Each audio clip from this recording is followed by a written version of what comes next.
Good evening, everyone. Sue's Journal Adventures here.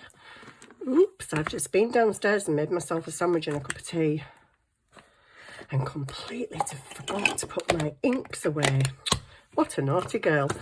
Right, so I need a new black ink pad because look what's happened.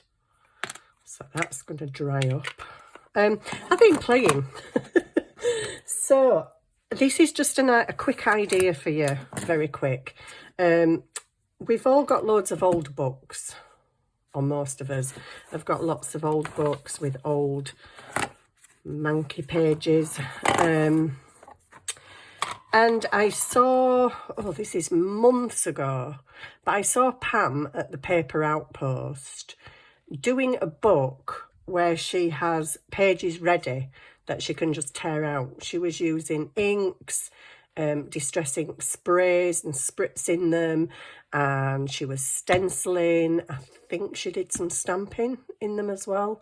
This is several months ago and I can't remember what she called the video, but she was making a, I don't know, have it ready book. So I thought I'd do something similar, because I don't know about you guys, but I've got loads of stamps, not stamps, well, I've got loads of stamps as well. I've just discovered some stamps that I didn't even know that I had, and it's made me really happy and excited, like a kid in a sweet shop. I've got loads of stickers, washi stickers, normal stickers, white edge stickers, and I don't use them very much. I don't even think to get them out. But my idea was, if I stick them in the book, then I can just tear. I can either cut with scissors or tear around the edge. But you've got book page there as well.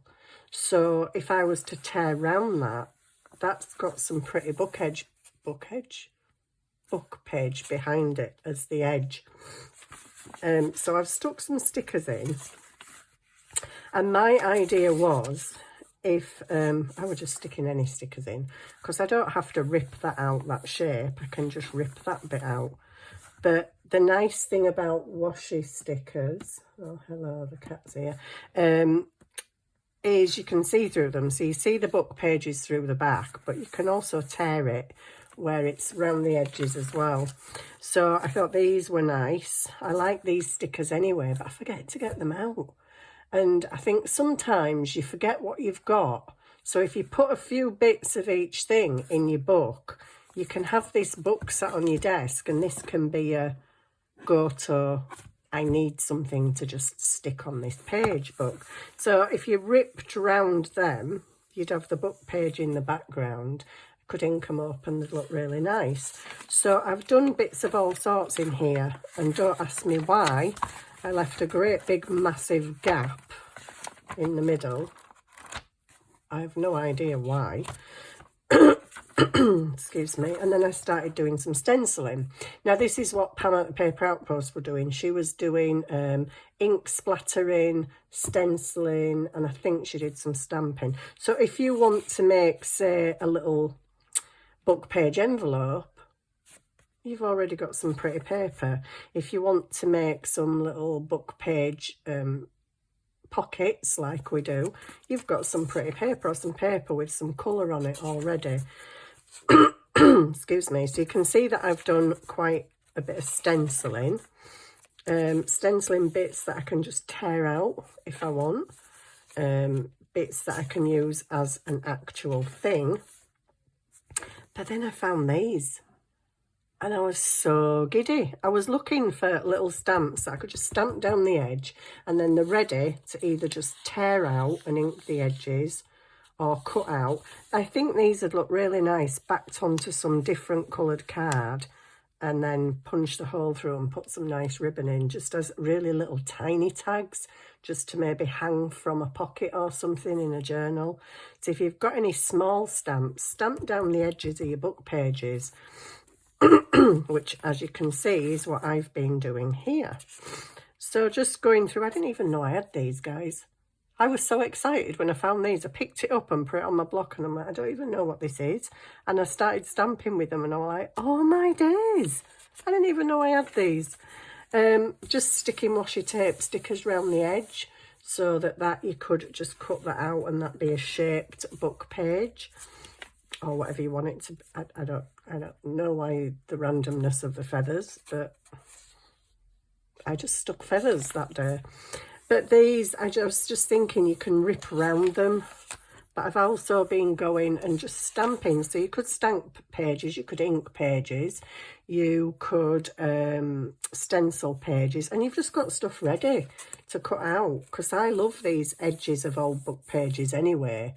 And for stamping words on and things, I've just found all these little stamps. I'm so chuffed. It's kind of, sometimes when you get a lot of stuff, you forget what you've got, and I forget to get these out. So that went a bit wrong. Just finding them now, I'm like, oh wow, look at these. So if I've got them stamped in here, when I'm doing a project, I think, oh, I just need something from there, but I don't quite know what to put on it.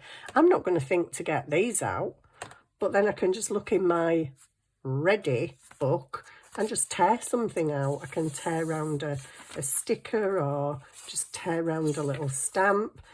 So as you can see, I've been stickering and stamping to my heart's content. Words, you can put words along and down, and then they're just ready. And I've found these other number stamps that I've got, so I've just been stamping a few of them. So that is one little idea. The idea does originally come from Pam, but she was doing more like decorative papers with inks and stuff. But you can do it all. You can do all that. I've got some stencil papers in here.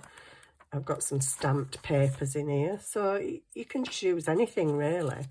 This is really cute washi sticker. If you just tear around that, that'll be lovely on a pocket or something. Just do some random stamping on edges of pages, and you've got a book that is pretty much just ready for you to tear something out when you need it. So that is one little idea for tonight, which took me all of 7 minutes to explain. And the other thing is this. Right, you know what I'm like with folding and cutting and stuff like that, don't you? So I was bored out of my head the other night scrolling through Instagram, and I saw somebody make this. Now obviously theirs was folded super neatly. Every little triangle was decorated amazingly, and when you opened it up, it were all symmetrical, and it had a picture in the middle, and all the other bits kind of linked to the picture in the middle. This is something that I thought where you can just maybe stick it in the middle of a journal page and decorate more round it. Do doodles round it. Oh, he's off in the cupboard again. What you doing? So I'm going to be annoying, Mummy. So yeah, this could be something that you stick down on the page, or it could be something which I think I would just paperclip to the page, and then the person who gets the journal will be just like, oh, what's this little thing? Please don't look too closely at this little thing, because you might just see working outs on it, because I was watching Instagram last night and I saw this lady doing it, and I was like, oh, I need a piece of paper, I need a piece of paper, I need to try this. So yeah, this was just the piece of paper that were on my coffee table. So, but what it is, it actually opens. So it looks like a little envelope. So the person who finds it might be, oh, I wonder if this opens. And yes, it does open. So that flaps down, that flaps out, and that flaps up. So then you've got this kind of thing. Just let me shove that over there. I've drawn some fake script on there. I think they'd stamped script and drawn pictures, but the pictures, it just all went together fantastic. Not like this. This is just a play bit. And then it opens out. So you can either have it in your journal with a secret message. You could decorate it all accordingly. This is just me literally sat downstairs on the sofa playing about with a pen. It is not by any means a proper thing. So, but yeah, the folding of it, it got my head a little bit, because, you know, I'm not right good at folding and stuff. But it just all closes up, and then your last one folds underneath your first one. Ta-da! So, I guess you all want to know how to make it, don't you?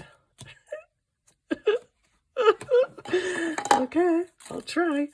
So, I think the art is in the folding, and you definitely need a square piece of paper. It can't even be a millimetre out. And your folding has to be accurate, which, as a lot of you who know me will know that my folding is not that accurate. All right, let's see if I can remember how to do this now. So you start with a square piece of paper. This is just 6x6 paper, plain on one side, and well, it just looks like kind of coffee dyed on the other side. So what you could do is have this in your journal as just a little fancy thing to open out, and you write your secret notes in there and then close it back up, and people will come along and see that and maybe not even know what it is or what's in there. It's a secret. So, right, let's see if I can remember how to make this. So your first thing is to fold it corner to corner in a triangle. So you want a triangle going that way and then a triangle going that way. So 2 folds, one across that way, one across that way. And I'm going to explain this really well and do it so as you can keep up with me. And then I'll probably get to that bit where it, you know, slots together and it'll all go horribly wrong. But anyway, so there you go. You've got 2 folds so far. One there, one there. Your next fold, they said do like a little S shape. So you do like a little S shape. But you kind of have to make sure that your squares are going to be equal, really. So you might just need to move it around a little bit. And then you just fold, make a fold, and then you fold it properly. So folding it that way, okay? So you've got 1 fold across, 1 fold across, 2 that way. Then you're going to do the same thing and fold them that way. So you've now got squares and triangles on your paper, okay? So let me see, is this the, yes, this is the right way. So you've now got 3 squares, 3, 6, 9, and you've got triangles within those squares, okay? Next, you see this big square here. Okay, what you're going to do is take this corner up to that and fold. And you're going to do that with all 4 corners. So you've got your like big square and you've got your 3 squares round either side. So you do that, take it up, fold it in, do that, take it up, fold it. Okay, let me go back to where I think my beginning is. I think that's my beginning. Right, so then, I don't know if you can see the folds very well. But in your, so you've got like basically 3 squares. In your middle square, this one, am I the right way? Yeah, I think I am. This little crease in the middle just needs to be made that way, okay? Then in your top middle square, that crease, you've got a cross there. You want that one to be a bit more emphasised and creased. Okay, so you've got a, all right. And then this one goes this way. So you crease that little middle one. Okay. And then the bottom one, you crease that way. So if you look at it, it's a bit like them windmill things that we used to buy. It's going that way, that way, that way, and that way. All on your middle squares. Next thing is kind of sort of shuffle it all together so that these all kind of end up in the middle. So as they're going down into the middle, you get these pointy bits sticking out, which you will need to crease. Okay, I hope you're with me. And so you've got a square in the middle that is small triangles, but you've got these like flaps coming out. And then you simply just fold in, fold in, fold in, and then your very last one, you tuck under the first one, and there you go. That is your little packet, envelope, secret message holder, whatever you want to make it. The one that I saw was decorated. Every little triangle was decorated really in detail, and they'd hand drawn everything. It was pretty amazing. But yeah, this one's obviously not amazing because it's scrap. But yeah, it's a cool, just a little cool pull out paper thing, and you can, like I say, write on it and fold it back up and put it away, and there you go. You may, if you're like me, you may have to watch that several times, because I had to. I got everything. I got the folding like straight away. It was the crunch it all in bit that was like but I've made 1, 2, 3, 4, and I made a really tiny one. I don't know where that's gone. It's disappeared. It was on my desk a minute ago. Oh, it's there. I made a really teeny one. So that just shows you that you can make them in any size. You could do these a lot bigger and have them as, well, your journal page would be bigger than that, but that's just going to be very small. You could glue it down on 3 sides and have it as a pocket as well, but it still opens out into this amazing whatever you want it to be. You could do really tiny ones. You could have loads of them going around a page, actually. That'd be a bit cool, wouldn't it? If you like, maybe put one in the middle and then do some more to put around it, and they all open out. It'd be pretty cool. I'm sure that you will come up with lots more ideas than what I've done here, but I just thought it was cute, and I just thought, that is really cute. I'm going to share that because, like I say, if that's paper clipped on, because it's a little bit kind of bulky, not majorly bulky for your journal, but it just, it gives intrigue. It's like, ooh, what's this? I wonder if it opens. It looks like an envelope. Oh, what's in here? It's amazing. I love it. So I hope you followed my instructions okay, and they weren't too, you know, all over the place like I normally am. But yeah, it's how it squashes together that's the thing that got me a little bit. But it does just kind of come together, and you just straighten your flaps out. So there you go. That's another little thingy. I don't even know what to call it, but I hope you enjoyed that, and you'll all be going off and folding paper now. So that is like one part of the video, and the book idea was just an extra, really. It was only an extra because I was actually sat playing with my stamps, which I'm going to carry on doing now. So I'll see you later, guys. Bye.